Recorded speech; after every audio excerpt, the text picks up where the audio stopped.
अब हाम्रो टुर सबै सिद्धियो बाहिरको। अब हामी काठमाडौँभित्र अहिले चाहिँ अब ललितपुरभित्र घुम्ने भनेर, विशेष गरी चाहिँ लभिन मल हाम्रो घरबाट वाकिङ डिस्टेन्समा पुलचोकमा हामी यहाँ आएका छौँ। यो चाहिँ लोकल हाम्रो नेपाली नेवारी डिसहरू, सेलरोटी भयो, छोइला, अन्य मिठा मिठा परिकारहरू यहाँ लभिङ मलभित्र आज विशेष गरी चाहिँ स्याटरडे चाहिँ हुँदो रहेछ स्पेसल मार्केट। सबै किसिमको सामानहरू हामीले विभिन्न सामानहरू किन्यौँ यहाँ। एकदमै रमाइलो लाग्यो यो मार्केट। स्याटरडे चाहिँ स्पेसलै रहेछ। यो चाहिँ नेपाली यो न्युज पेपरमा बनाएको ब्याग मलाई चाहिँ एकदमै मन पर्यो।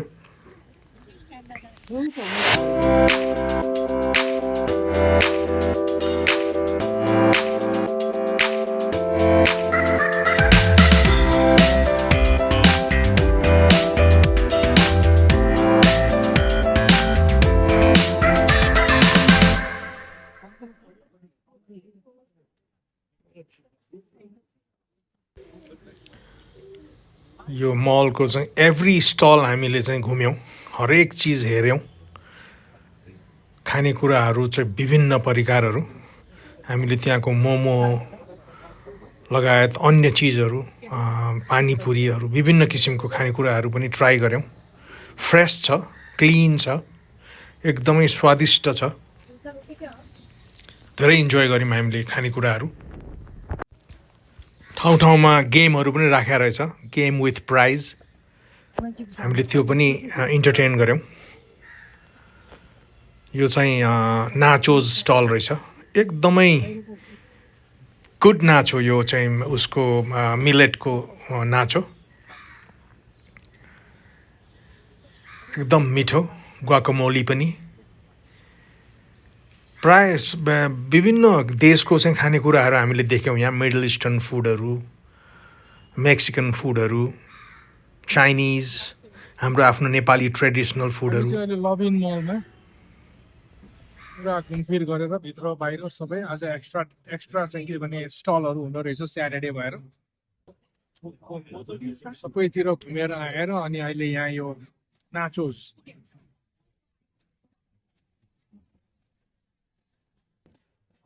खाना ट्राई गर्दैछौँ। मिलेटले बनेको नाचोस रहेछ, राम्रो छ, धेरै रमाइलो लाग्यो। विशेष गरी यहाँ चाहिँ लेडिजहरूले नै सञ्चालन गर्नुभएको देखियो बिजनेसहरू। एकदमै खुसी लाग्यो। उहाँहरू दुईजना लेडिजले चाहिँ यो पानीपुरीको स्टल राख्नुभएको रहेछ। अनि यो पानीपुरीको त्यो रस आउने त्यो स्ट्यान्ड पनि एकदमै युनिक लाग्यो मलाई। उहाँले हिन्दी र इङ्ग्लिसमा हामीसँग कम्युनिकेट गर्नुभएको थियो। But she was very nice. हामीले चाहिँ यहाँ उहाँसँग बसेर उहाँको पानीपुरी इन्जोय गऱ्यौँ, मजा आयो। अमिलो पिरो मिक्स।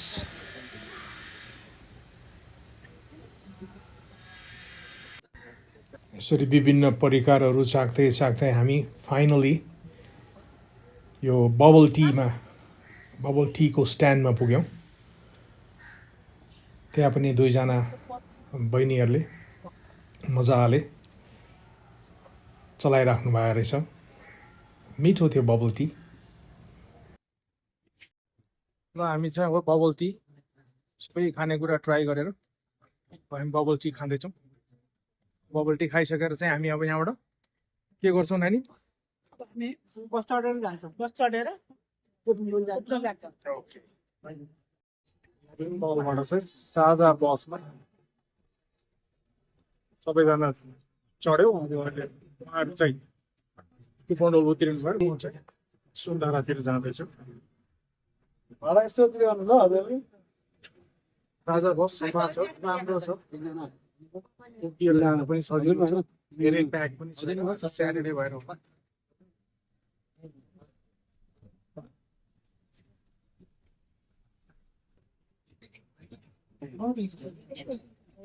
सुन्दारा धराहरा। अब म घुम्दै यहाँ सुन्दारा धराहरातिर आइपुगेँ। एउटा साथीलाई भेट्न जाँदैछु इच्छा पोखरीतिर। आज स्याटरडे त्यति भिडाभिड चाहिँ रहेन रहेछ बजार।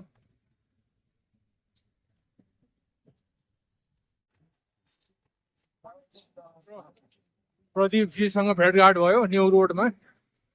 अब हामी दुईजना चाहिँ काठमाडौँको भयङ्कर प्रचलित फेमस ठुलो भाँडोको मोमो, ठुलो भाँडामा घुहाएर पकाएको मोमो खानु चाहिँ हामी जाँदैछौँ न्यु रोडबाट। पहिलाको सम्झना। पुरानो सम्झना।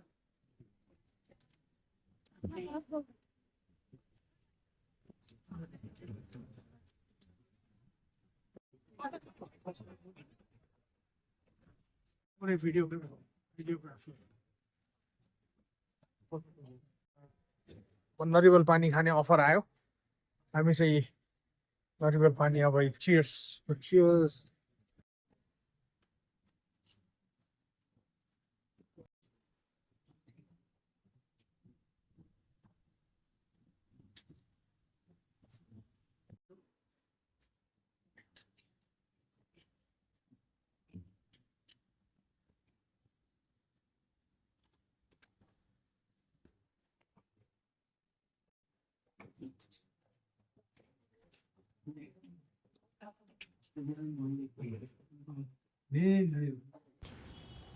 नारायण दाईको फेमस मोमो खाएर हामी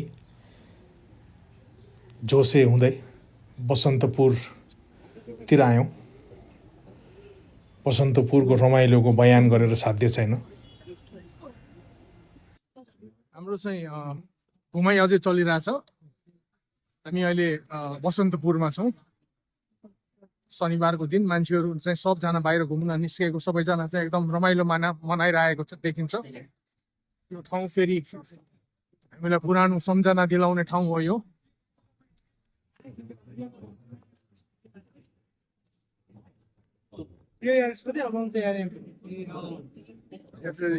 क्राउड निकै छ, मोस्टली युथ, यङ पिपलहरू। मेरो साथी प्रदीप मसँगै छ, अहिले घुमिरहेछ।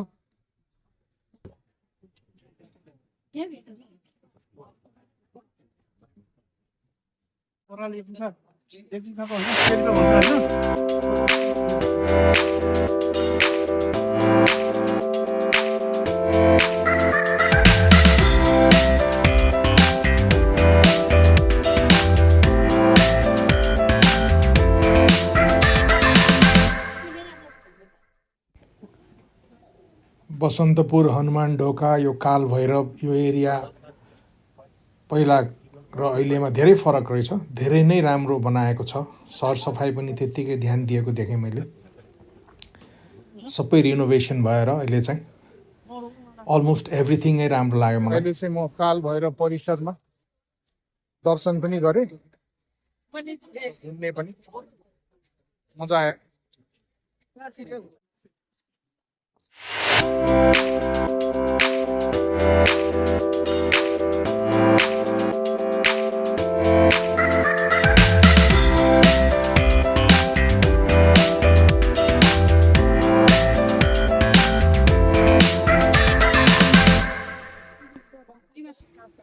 मेरो साथी र म मजाले रमाइलो घुमघाम गरेर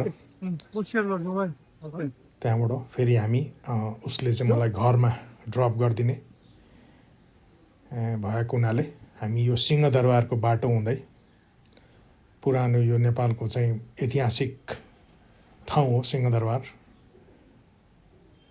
सबै नेपालको प्रमुख कार्यालयहरू यहीँ भित्र छ। हामी चाहिँ अब अहिले न्यु रोडहरू घुमघाम गरेर साथी र म साथीको गाडीमा कुपनडोलतिर जाँदैछौँ, घरतिर। उसले मलाई ड्रप गर्दैछ।